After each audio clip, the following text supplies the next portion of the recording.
Hi, this is Mark News from Plant Talk Radio. Thanks for subscribing and listening to our podcast, Your Gardening Questions from Plant Talk Radio.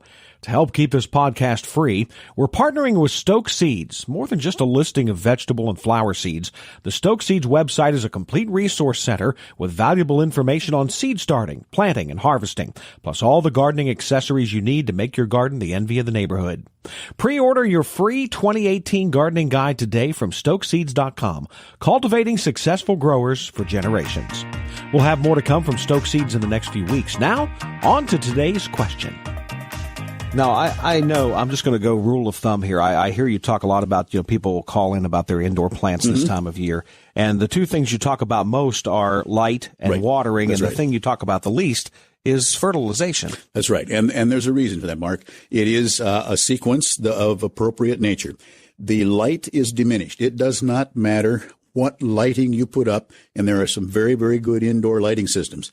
And some few of those, the really high-powered ones will furnish almost let's just say all the colors of daylight that's necessary. Then you can control the timer and so on. But for most of us, we're not going to go quite that far. So we have to go with plants that are going to be diminished in their capability. They will be getting less light, therefore less growth in good, stable, solid growth of small, dense cell tissue. They will, however, stretch out.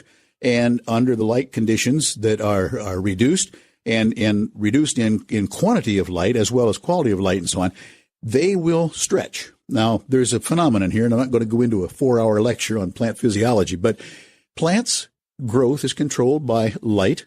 It's also light sponsors plant growth. But when there is less light, the cells in the tissue will extend further. That's partly why they grow up and over toward the window. That's partly why they get willowy and fall over in the wintertime, especially in the wintertime. It's a matter of getting them to the highest possible light, then in that they're in a total or partial dormancy for the most part, depending on the plant and a lot of conditions. They're probably not going to need as much water, so you're going to drop the water down. So with those two things being reduced in need, you sure don't want to push them in terms of putting fertilizer there and make them grow faster at a time when they really can't handle that situation.